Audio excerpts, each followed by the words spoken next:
by his own admissions, he was blind to what was going on around him when he was a young priest in Ballarat. Ballarat in the 1970s and 1980s was one of the worst places in Australia for a Catholic child to be. It was extraordinarily dangerous. Then as an auxiliary bishop of Melbourne, he began to have experience of pedophile priests, and I recount there his tussles with these terrible priests who remained serving in parishes despite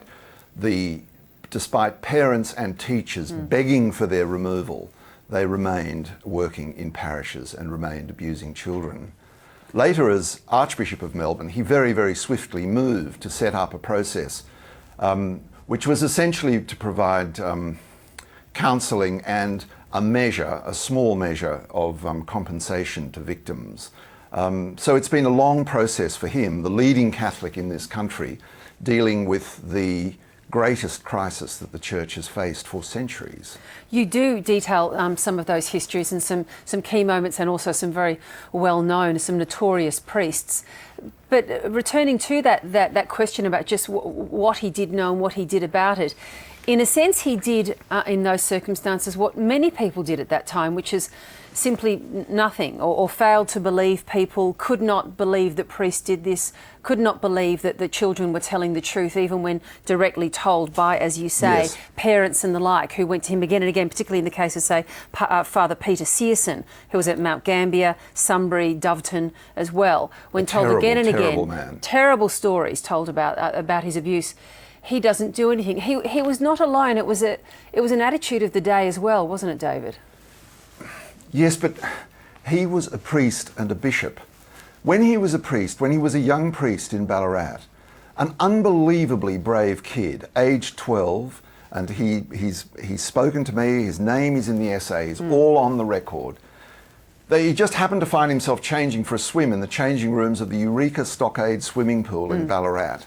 And it just came out of his mouth. And to this day, he doesn't know where he found the courage. He said, "Father Pell, you must do something about Brother Dowland at St Patrick's College, where he was a pupil." And Pell claims to have no memory of this exchange at all. But Pell just said something like, "Oh, don't be silly," and left. There was in the community a disbelief that these things were going on. But this is what I discovered when you put the whole of the Pell story together, that the Church in Australia, the Catholic Church in Australia, has never been deeply curious about what's going on in its own ranks.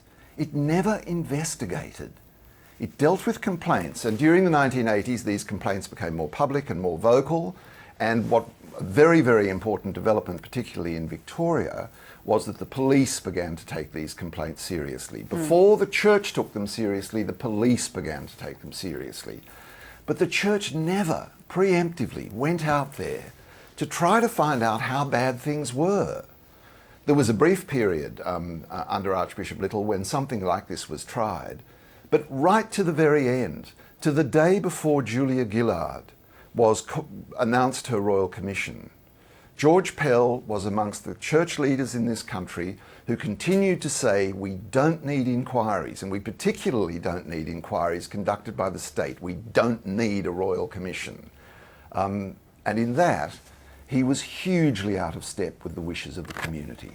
So given everything that you do detail in this book, what we know coming to this essay and what we learn reading this essay, in your view, do you believe he's failed in his duty to Catholic parishioners in Australia? I do, and it's detailed very soberly and very carefully in that essay. If only he had not been blind in Ballarat to what was going on around him, the lives that would have been so very different for people, growing up in Ballarat at that time.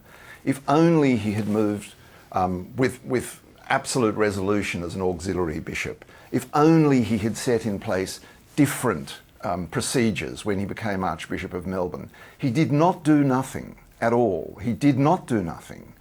But it seems to me that what he has done has always in the end had as its deeper motive to preserve the prestige and the assets of the Church. Not alone. He has addressed the needs of victims, but deep down, what he hopes will remain untouched is the great asset base of the church and its prestige. And the history, and as you detail in your essay, he's an historian of the church. He loves and reveres the history. He puts that in a very important place in the contemporary construct of the Catholic Church, and that's been important to him too. Just a final question, David, and we've discussed it on this program too, particularly with the Fosters, who you've spoken to for this essay. Wonderful people. Yeah, they lost a daughter to...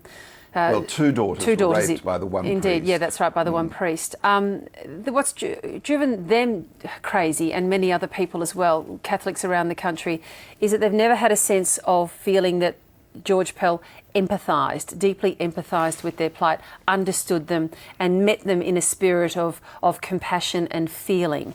Is that your experience too? George Pell understands intellectually the damage done. He understands intellectually the failings of his own church.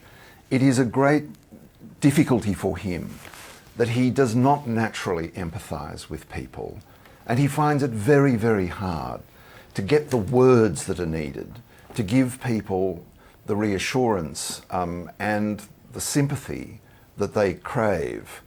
There is a long history of very awkward exchanges between him and victims and the parents of victims, and I'm sure he deplores that lack as much as anyone, but meetings with victims don't seem to end particularly happily. It's an extraordinary thing with this man, the prince as I call him, that in many ways he is a distant prince, and this is and human empathy and finding those words is not his strength.